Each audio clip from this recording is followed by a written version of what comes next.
오늘은 구원의 징조에 대해서 이제 말씀을 드리려고 생각합니다. 이제 이사야 1장 1절에 보면 유다 왕 우시야와 요담과 아하스와 히스기야 시대에 아모스의 아들 이사야가 유다와 예루살렘에 대하여 본 이상이라. 이제 이사야 1장 1절에 있는 그 왕들의 이름, 유다 왕들의 이름이 나오는데 우시야, 요담, 아하스, 히스기야. 그래서 이 유다 왕 우시야의 손자요 요담의 아들인 아하스 시대에 아람, 또 시리아라고도 그렇게 말합니다. 아람과 이스라엘이 연합하여 유다를 침공했어요. 이사야 7장 2절에 보면 왕의 마음과 그 백성의 마음이 삼림이 바람에 흔들림 같이 흔들렸더라. 어떻다는 거예요? 굉장히 겁나는, 아주 무섭고 두려워서 이 아하스 왕과 그 백성들의 마음이 막 벌벌벌 떠는 거예요. 하나님께서는 이사야로 하여금 아하스 왕에게 기별을 전하도록 하셨습니다. 그래서 7장 4절에 보면 그에게 이르기를 정신을 바짝 차리고 침착하게 행동하여라고 일러라. 시리아, 아람입니다. 시리아의 르신과 르말리아의 아들이 크게 분노한다 하여도 타다가 만 두 부직갱에서 나오는 연기에 지나지 않으니 두려워하거나 겁내지 말라고 일러라. 이제 이 세 번역이라 이제 말이 이렇게 좀 표현이 이렇습니다. 하여간 하나님께서는 이사야 선지자를 통해서 아하스 왕에게 전하는 기별이에요. 실상 이 아하스 왕 당시 시리아와 이스라엘은 이제 북쪽 이스라엘을 말하는 겁니다. 북방 이스라엘은 힘을 잃어가고 있었고 반면에 아수르가 세력을 확정하고 있었습니다. 그러니까 이 아하스 왕과 백성들이 이 시리아, 아람이 왔는데 어떻게 왔어요? 북쪽 이스라엘과 연합해서 남방 유다를 침공해 온 거예요. 사실은 유다하고 이스라엘은 어때요? 한 민족이잖아요. 그죠? 그런데 이제 북쪽 이스라엘이 그 이제 이방 나라, 당시에 시리아, 아람이라고도 하고 시리아와 연합해가지고 이제 유다를 쳐들어와가지고 왔어요. 그러니까 이 아하스 왕과 그 백성들은 뭐처럼 떨었다고요? 삼림이 바람에 흔들리는 것처럼 버버버버 떨고 있는데 하나님께서는 이사야 선지자를 통해서 전하신 기별은 뭐예요? 그 아람 또 이스라엘, 북쪽 이스라엘 그들 두려워하지 말라. 마치 뭐와 같다고요? 그 타다 남은 나무떼기 어때요? 두 부직갱이 같은 그런 거니까 걱정하지 말아라 하고 이제 이사야 선지자가 이제 아하스 왕에게 전하해요. 근데 이제 이사야 7장 9절로 11절에 보면 만일 너희가 믿지 아니하면 정령이 굳게 서지 못하리라. 유명한 말이죠. 다시 우리 한번 읽을까요? 시작. 만일 너희가 믿지 아니하면 정령이 굳게 서지 못하리라 하셨다 할지니라. 여호와께서 또 아하스에게 일러 가라사대 너는 내 하나님 여호와께 한 징조를 구하되 깊은 데서든지 높은 데서든지 구하라. 이제 아하스 왕에게 뭘 구해보라는 거예요? 징조가 뭐예요? 한 징조를 구해봐라. 어떤 하나님이 함께 해 주신다고 하는 어떤 표적 징조를 구하라는 건데, 하나님께서 이사야 선지자를 통해서 아하스 왕에게 말하기를, 하나님이 말씀하시기를 징조를 구하라 그런다. 아무데나 하늘에 있는 것이나 땅에 있는 건 뭐든지 가문에 하나 예를 들으라고 징조를 구하라 그랬어요. 그랬더니 7장 11절에 보니까 아하스가 가로되 나는 뭐하지 아니하겠다고요? 나는 징조 같은 거 구하지 아니하겠습니다. 나는 여호와를 시험치 아니하겠나이다. 그 뒤에 말은 좀 익숙한 말 아니에요? 하나님을 뭐 하지 말라고 그랬어요? 시험하지 말라니까 아하스 왕이 말하기를 나는 하나님 시험 안 하겠습니다. 나 징조 구하지 않겠습니다. 어떻게 보면 말이 그럴듯한 말 같은데 실상은 그게 아니다 이 말이에요. 봐요. 하나님께서는 연약한 자들에게 확고한 믿음을 심어주기 위한 목적으로 종종 징조들이 주어졌어요. 그러나 아하스 왕은 하나님께 대한 믿음을 거절하고 징조를 구하지 아니했습니다. 징조는 언제나 예외 없이 영감의 말씀이 그것과 연결시키고 있는 영적 진리 혹은 예언적 기별을 확증하거나 생각나게 하시기 위한 어떤 사물이나 사건으로 이루어집니다. 징조의 핵심은 그것을 받는 사람들이 실제로 그들의 눈으로 그것을 봄으로 믿음의 눈이 떠져서 하나님의 뜻을 깨닫고 그분의 약속들을 굳게 붙잡도록 하는데 목적이 있는 거예요. 징조를 구하는 게 좋아요, 나빠요? 우리들도 우리 어떤 신앙생활을 하는 가운데 어떤 하나님이 나와 함께 하신다고 하는 것을 뭔가 좀 알고 싶은 때가 있어요? 그럴 때 한번 하나님께 좀 징조를 구해보세요. 하나님께서는 아하스를 도우시겠다고 제안하셨지만 그는 하나님 대신에 그 도움을 당시 새롭게 세력을 확장하고 있는 아수르에 의존하기로 선택했어요. 이게 문제예요. 아하스는 여호아하스 1세인데, 그러니까 아하스나 여호아하스나 같은 이름인데, 이 여호아하스라는 이름의 뜻은 여호와가 붙드신다 이런 뜻이에요. 그러니까 아하스는 누구에게 붙들림을 받아야 돼요? 여호와께, 하나님께 붙들림을 받은 사람이 돼야 돼요. 그러면서 이사야 8장 18절에 보면 보라 나와 및 여호와께서 내게 주신 자녀들이 이스라엘 중에 징조와 예표가 되었나니 이런 시온산에 계신 만군의 여호와께서 말미암은 것이니라. 이사야 선지자가 이제 백성들에게 아하스 왕에게 말하는 거예요. 나와 내 자녀가 하나의 징조와 예표가 되고 있다. 나를 보라. 내 아들을 보라. 그러는 거예요.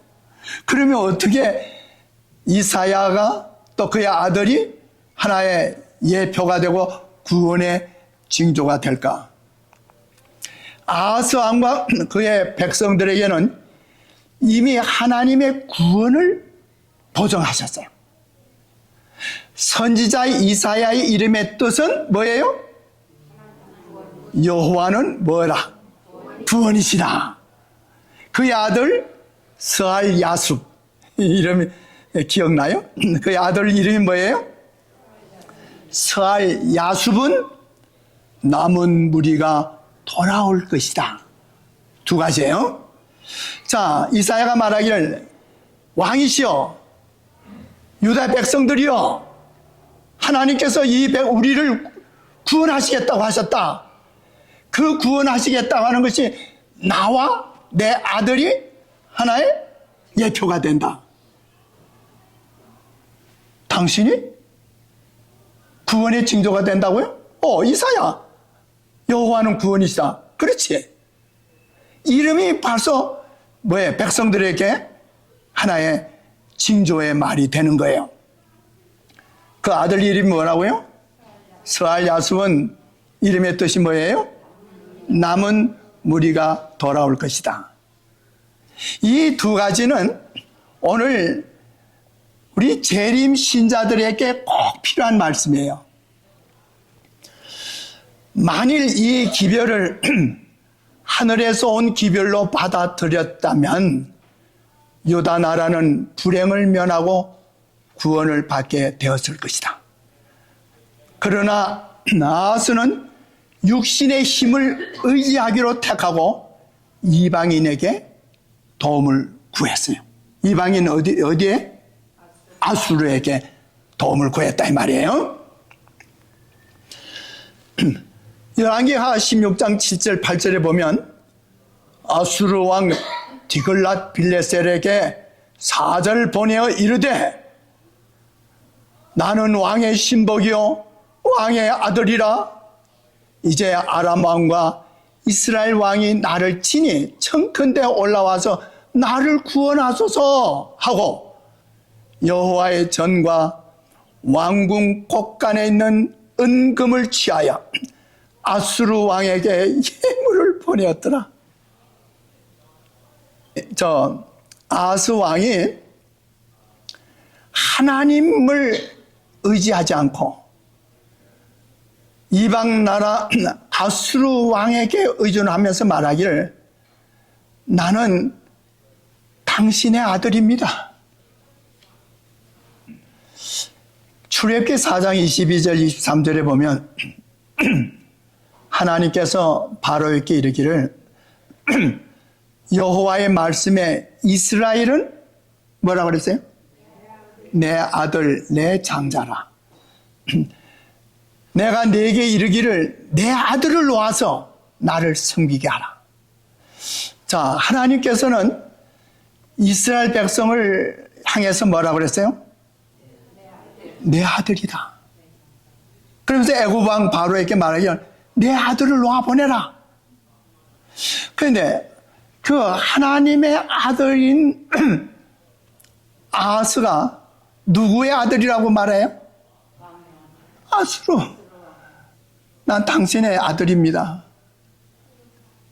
이러면 돼요, 안 돼요? 요청한 도움이 이르러 아하스는 일시적 구원을 받았으나 유다는 얼마나 비싼 값을 치렀던가. 하나님의 성전의 왕궁에 있는 은금을 전부 걷어가지고 조공을 바친 거예요. 그런데 거기에 올무가 된 거예요. 아수르 왕이 딱 보니까 뭐야? 우와, 유다 나라에 뭐가 많다? 유다 나라에 뭐가 많다? 은금이 많구나. 탐심이 생겨서 이 아수르 왕이 어떻게 했어요? 유다를 이제 치러 오는 거예요. 이게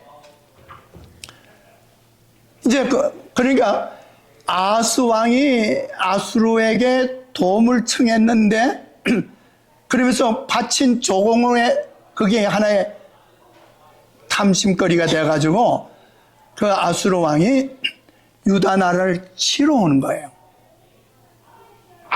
도움커녕 이 배도한 왕 아하스는 그의 치세의 종말이 가까이 이르렀을 때 하나님의 성전의 문을 폐쇄했어요. 교회 문 닫으라는 거예요. 닫고 경건치 않은 성읍의 주민들은 대담하게도 온 예루살렘 거리의 모퉁이마다 이방 신들을 예배할 제단을 세웠어요. 이게 유다가 멸망하게 될 그 말기의 현상이에요. 하나님의 성전은, 교회는 문 닫고 뭐해요? 거리마다, 예루살렘 거리마다 우상 제단들을 쌓은 거예요. 이사야 8장 7절 8절에 보면 그러므로 주 내가 흉용하고 창이란 큰 화수 강이란 말이에요. 아수르 왕과 그의 모든 위력으로 그들 위에 덮을 것이라. 그 모든 골에 차고 모든 언덕에 넘쳐 흘러 유다에 들어와서 창이라고 목에까지 미치리라. 그래? 하나님께서 말하요. 네가 그렇게 의뢰하는 아수르? 이제 아수르가 유다 나라를 쳐들어오는 거예요.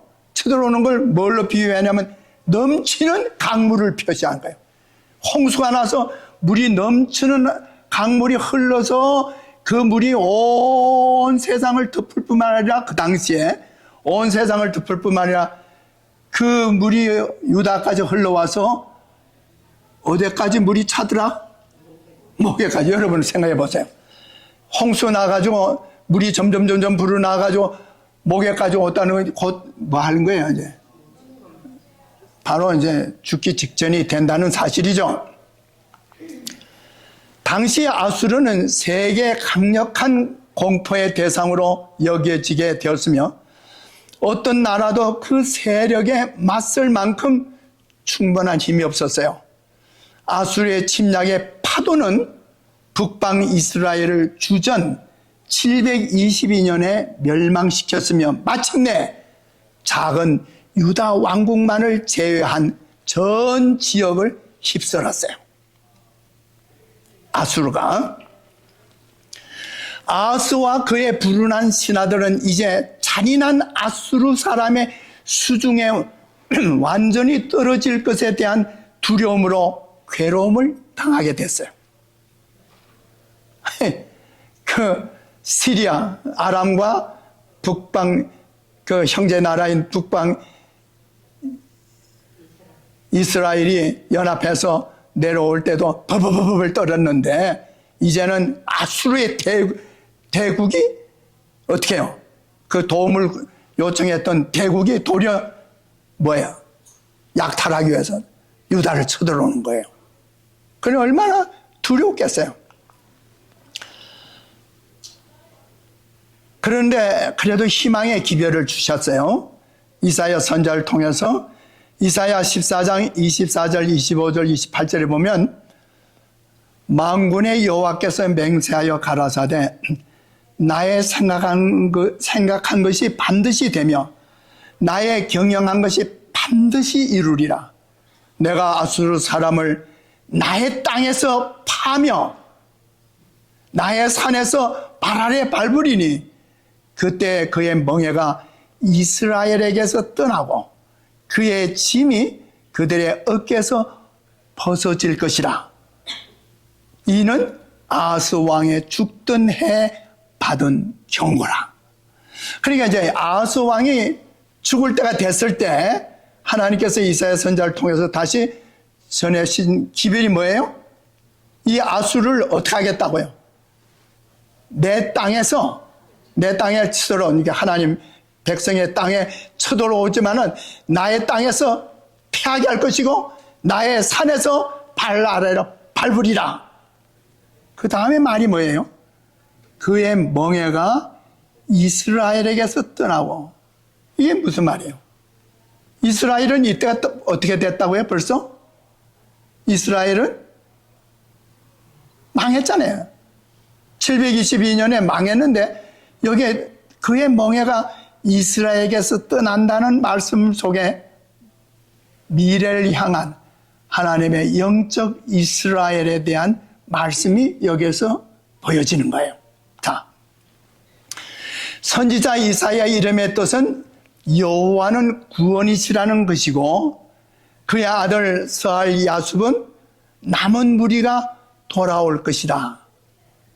말하면 우리가 뭐 감이 잡히지 않아요? 언제를 향한 말씀이에요 이게? 당대 멸망당한 이스라엘, 북쪽 이스라엘을 향한 것이 아니라 영적 이스라엘, 후대 미래에 일어날 하나님의 백성에게서 일어날 사건을 예언하신 거예요. 자, 그러나 유다에는, 당시 유다에는 여호와께 대한 그들의 충성을 유지하고 확고부동하게 우상 숭배에 빠져들기를 거절하는 사람들이 있었다. 뭐예요? 남은 무리예요. 그래서 그 당시에 유대 왕으로부터 시작해서 온 나라가 다 하나님께 배도하고 그들이 우상 숭배하고 이렇게 한다 할지라도 그 안에는 뭐가 있었어요? 하나님께 충성스러운 남은 백성이 있다는 사실. 아방 시대 온 나라가 다 우상 숭배에 빠져 있을 때 엘리야가 뭐라고 그랬어요? 주여, 모든 백성들이 다 하나님을 거절하고 다 우상 숭배에 빠졌습니다. 그러니까 뭐라고 그래요? 아니다. 아직도 바알에게 무릎을 꿇지 않은 자가 몇 명이나 있다고요? 7천. 그들은 남은 무리예요. 그러면서 이사야 8장 8절 다 같이 읽읍시다. 시작. 모든 언덕에 넘쳐 흘러 유다에 들어와서 창이라고 목에까지 미치리라. 임마누엘이여, 그의 편은 난리가 내 땅에 편만하리라. 여기에 이제 뭐가 나와요? 무슨 말이 나와요? 임마누엘. 임마누엘. 그 아수르의 세력이 넘쳐 흘러 유다에 들어와서 창이라고 목에까지 미치지만 이제 거의 참 절명 상태에 있을 때 임마누엘이 등장하는 거예요. 임마누엘이 오시는데 그의 펴는 날개가 내 땅에 편만하리라. 임마누엘이 뭐예요? 문자적으로는 우리와 함께 하시는 하나님으로 하나님이 우리와 함께 계신다라는 의미를 지닌 거예요. 이는 우리를 우리의 원수들에게서 건져내신다는 의미죠. 유다가 북방 왕국과 함께 멸망하지 않을 것임을 가리키는 여호와가 유다를 구원하실 것이다. 하나님이 유다와 함께 하시며 그들을 구원하실 것인데 이는 그 가운데 누가 있다고요? 하나님께 충성스러운 누가 있다고요? 남은 무리가 있다. 자, 독수리의 날개로 편만하리라는 말씀을 생각하면서 출애굽기 19장 4절에 보면 나의 애굽 사람에게 어떻게 행하였은가? 내가 어떻게 독수리 날개로 너희를 업어 내게로 인도하였음을 너희가 보았느니라. 그래서 하나님께서 이스라엘 백성들을 애굽 땅, 종되었던 애굽 땅에서 그들을 구원해 내실 때 표현을 독수리의 날개로 너희를 업어 내게로 인도했다는 거예요. 이사야 40장 31절 다 같이 읽읍시다. 시작. 오직 여호와를 앙망하는 자는 새 힘을 얻으리니 독수리의 날개치며 올라감 같을 것이라. 이 독수리가 말이에요. 새들 중에 왕이잖아요. 특히 독수리는 이 날개가 클 뿐만 아니라 힘이 세요. 독수리가 양 같은 거, 노루 같은 거, 사슴 같은 거 채가는 거 봤어요? 대단해요. 자, 이게 뭐예요? 자, 우리 신 목사님한테 전화를 했어요. 목사님, 지난번에 보여주신 그 PPT 자료 가운데 독수리 날개 치며 하는 그거 좀 보여달라 그래서 보내주셨어요. 오늘 아주 적중하게 사용되죠? 하나님께서 당신의 백성을 보호하기 위해서 뭘로 비유했어요? 독수리. 하나님의 보호하심과 하나님의 구원하심을 이렇게 상징적으로 말씀했어요. 이 고대 유적지에 가걸 같으면 조각한 것들이 보이는데 여기 조각한 걸 보니까 뭐예요? 날개가 뭐예요? 이 날개는 위세를 가리켜요. 세력을 나타내요. 임마누엘이라는 징조는 하나님이 그의 백성을 인도하고 보호하고 구원하기 위하여 그들과 함께 하실 것임을 정언한 것이에요. 임마누엘이 징조예요. 징조. 내가 너에게 징조로 보여주겠는데 임마누엘의 징조를 보여주겠다. 그것이 뭐예요? 하나님께서 당신의 백성을 인도하고 보호하고 구원한다. 다른 나라들이 패하여 몰락할 때에도 유다는 여전히 보존될 것을 약속하신 거예요. 북방 이스라엘이 멸망당할 때에도 유다는 살아남아 있게 되는 거예요. 왜? 유대 나라에는 누가 있었어요? 하나님께 충성스러운 누가 있었다고요? 남은 무리가 있었기 때문에.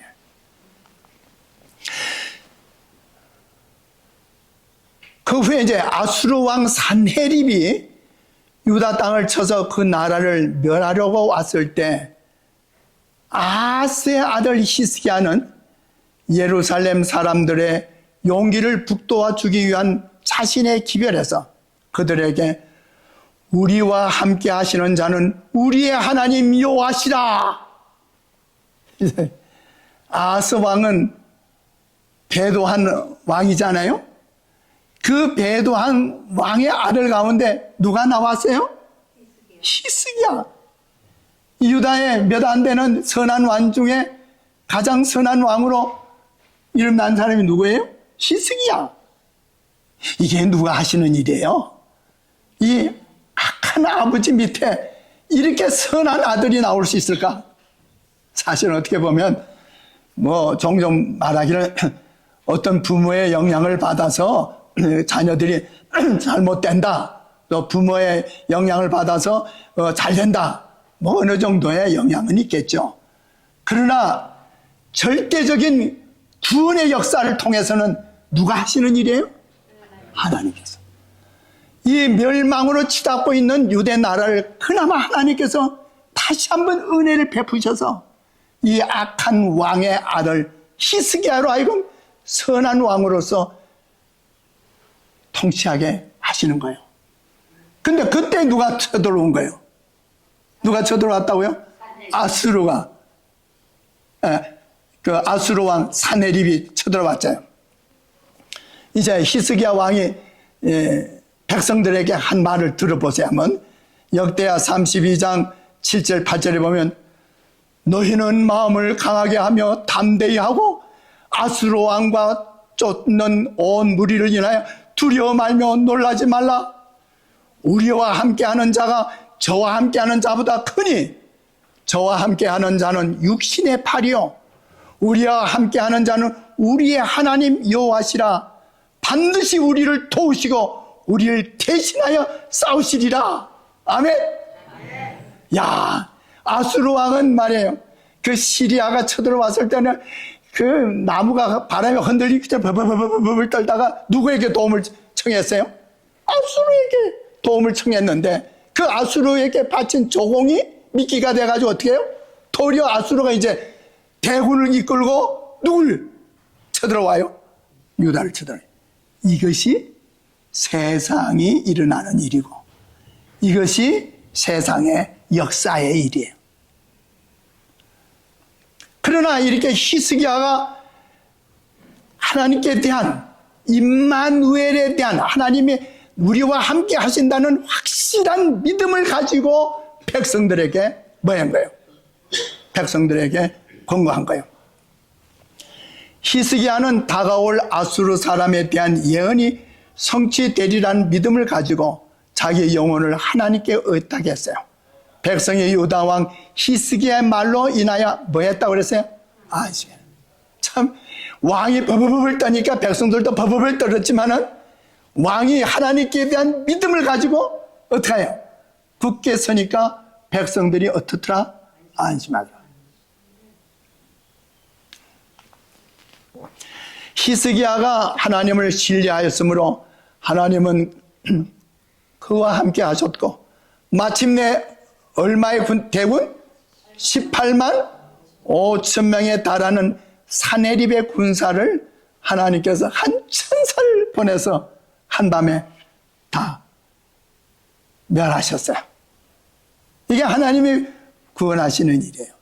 오늘 우리가 세상에 돼가는 일들을 가만히 보면 어떤 나라나 어떤 개인의 생애 가운데서도 말할 수 없는 위기와 어려움과 고난이 닥친다 할지라도 우리는 두 가지 택할 수 있어요. 아스처럼 믿음 없는 그런 불신의 태도를 가질 수 있는가 하면 히스기야처럼 하나님께 대한 전적인 믿음을 가지고 굳게 설 수 있어요.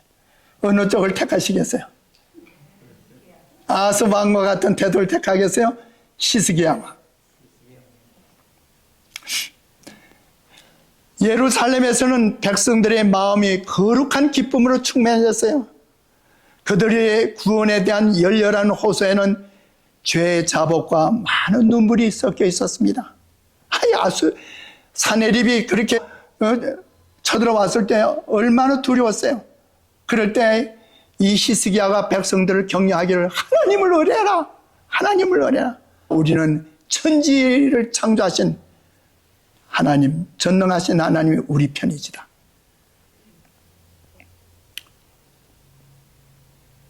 그러면서 백성들은 회개했죠. 위기에 처했을 때 그들은 전적으로 구원하시는 하나님의 능력을 의지하였고 하나님께서는 그들을 실망시키지 않으셨습니다. 자, 이사야 7장 14절 다시 읽읍시다. 시작. 주께서 신이 징조를 너에게 주실 것이라. 보라, 처녀가 잉태하 아들을 낳을 것이요 그 이름을 임마누엘이라 하리라. 성경 말씀은 상수하지는 않죠. 근데 이 말씀이 어떤 과정에서, 어떤 형편에서, 어떤 일 후에 주어졌어요? 하나님께서 아하스 왕에게 말하길 뭐 했어요? 하나님께 나에게 징조를 구해라. 내가 너를 구원해 주겠다. 그랬더니 뭐라 그랬어요? 아하스 왕은 저 징조 안 구합니다. 저 하나님 시험치 않겠습니다. 하나님을 불신하고 하나님을 의뢰하지 않았어요. 그래, 좋아. 그러면 내가 너에게 징조를 주겠다. 무슨 말이에요? 아하스 왕에게 징조를 구하라니까 징조를 안 구하겠다 그러니까 그래, 그러면 너는 너대로. 그러나 나는 너희들에게 줄 징조가 있다. 그 징조가 뭐예요? 처녀가 아들을 낳으리니 그 이름을 임마누엘이 하리라. 여러분, 이게 어디에서 언제 일어난 일이에요? 그 당시에 일어난 일이 아니잖아요. 그러니까 이 임마누엘, 하나님이 우리와 함께 하신다는 이 놀라운 징조가 이제 주어졌는데, 마태 1장 21절 22절 보면 아들을 낳으리니 이름을 예수라 하라. 이는 그가 자기 백성을 저희 죄에서 구원할 자임이시라. 예수라는 이름이 뭐예요? 구주라는 뜻이죠. 구원할 자라는. 보라, 처녀가 잉태의 아들을 낳을 것이요 그 이름을 임마누엘이라 하리라 하셨으니 이를 번역한즉 하나님이 우리와 함께 계시라. 자, 이것은 하나님께서 제안하신 거예요. 그래, 너희들은 징조를 안 구한다 했지만은 나는 너희들에게 줄 징조가 있어. 처녀가 아들을 낳게 될 것이다. 근데 그 이름을 임마누엘이라 질 것이다. 그는 하나님이 우리와 함께 하신다는 뜻이에요. 이제 우리가 이사야서 이제 초반부에 있는 말씀을 좀 생각해 보고 있는데요. 이 이사야서의 첫 부분에서 여호와는 도움이시다 혹은 여호와는 구원이시다라는 뜻의 이름을 가진 이사야의 구원의 징조인, 오늘 말씀의 제목처럼 구원의 징조인 임마누엘은 아수르 왕 사네립 치하의 아수르 군대로부터 구원받는 장면에서 1차적으로 성취됐어요. 2차적으로는 둘째 부분에서 이사야서의 이제 후반으로 가면 바벨론에서 하나님 백성을 구원하시는 역사가 나오죠. 그렇죠? 그리고 드디어 이사야 후반부에 가면 오실 구원자가 있을 것이고 그 구원자를 믿음으로써 마침내 이루어질 죄 속박에서 최종적으로 이루어질 구원을 다루고 있어요. 그래서 이사야를 복음서라고 그래요. 그런데 근본적으로 이 구원의 징조인 임마누엘은 이사야가 예언한 때로부터 몇 년이 지나서요? 근 700년이 지난 후에 다시 나타났어요. 이는 인류의 구원자 예수 그리스도의 초림으로 이루어졌습니다. 그리고 임마누엘 대신 예수 그리스도께서는 뭐라 그랬어요? 마태복음 28장 20절에 주님께서 떠나가시면서 뭐라 그랬죠? 세상 끝날까지 너희와 항상 함께 있으리라. 아멘. 오늘 우리는 뭘 가지고 있어요? 임마누엘의 징조를 갖고 있어요. 오늘 우리들은 주님이 세상 끝날까지 어떻게 한다고 그랬어요? 함께 계시겠다. 믿으세요? 다 같이 요한복음 14장 1절로 3절 읽읍시다. 시작. 너희는 마음에 근심하지 말라. 하나님을 믿으니 또 나를 믿으라. 내 아버지 집에 거할 곳이 많도다. 그렇지 않으면 너희에게 일렀으리라. 내가 너희를 위하여 처소를 예비하러 가노니 가서 너희를 위하여 처소를 예비하면 내가 다시 와서 너희를 내게로 영접하여 나 있는 곳에 너희도 있게 하리라. 임마누엘. 우리 예수님께서 뭐라고 그랬어요? 내가 너희 있을 곳을 예비하러 갈게. 가서 내가 다 예비하면 내가 다시 와서 너희를 영접해서 나 있는 곳에 너희도 있게 해서 임마누엘, 영원한 임마누엘이 되시겠다고 하신 말씀이에요. 아멘이세요? 그러니까 이제 징조를 구한 사람들이 있죠. 아하스 왕은 나는 징조를 안 구합니다 그랬는데 누구들은 징조를 구했어요? 예수님의 제자들이. 마태복음 24장 3절에 예수께서 감람산 위에 앉으셨을 때 제자들이 조용히 와서 가로되 우리에게 이르소서 어느 때 이런 일이 있겠사오며 또 주의 임하심과 세상 끝에는 뭐라 하세요? 무슨 징조가 있사오리까. 그래서 예수님의 제자들이 예수님께 징조를 구했어요. 그래서 예수님께서 징조를 주셨어요? 말씀해 주셨어요?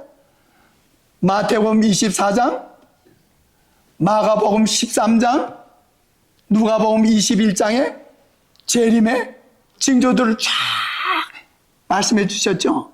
그 징조들 살피셔야 돼요. 우리가 아하스처럼 그냥 징조를 무시하면 안 돼요. 징조는 왜 주셨다고요? 그 징조가 실현되는 것을 봄으로 인해서 우리가 뭘 얻게 된다고요? 믿음을 얻게 되고 구원을 위해서 우리의 믿음이 생기게 돼요. 우리 주님 곧 오십니다. 곧 다시 오신다고 예수님 임마누엘이라는 징조를 말씀하신 것이 예수님의 초림까지는 몇 년이 흘러갔어요? 700년이 흘렀어요.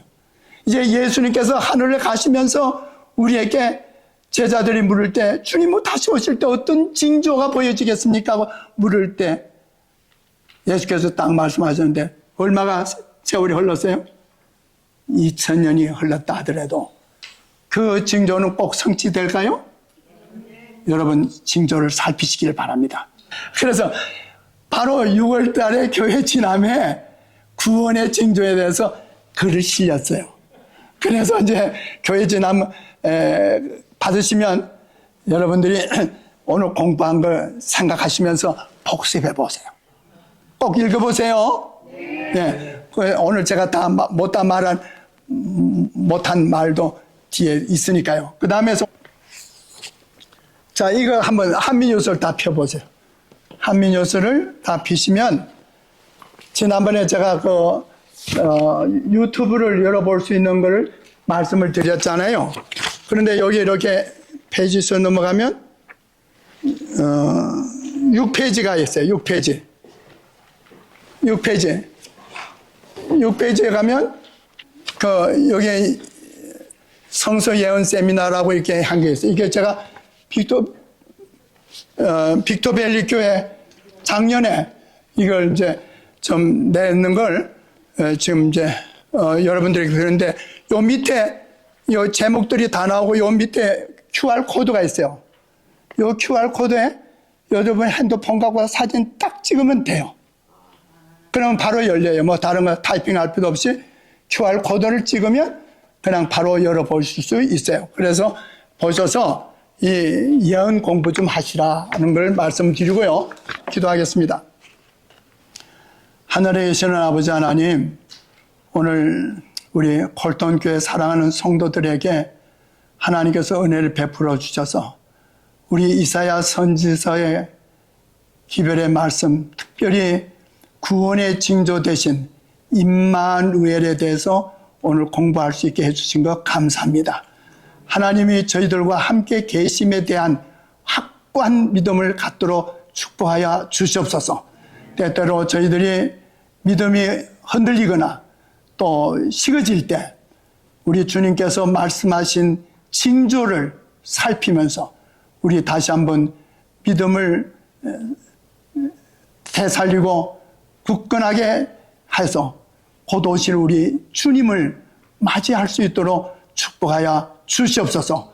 우리를 구원하여 주신 하나님께 감사하며 우리를 세상 끝날까지 우리와 함께 계실 뿐만 아니라 하늘나라에 우리를 다 데려가서 영원토록 함께 계시겠다고 하는 약속을 우리에게 주신 것 감사하며 우리 모두가 더 믿음을 정진할 수 있도록 축복하여 주시옵소서. 예수님의 이름으로 감사하며 기도함나이다. 아멘.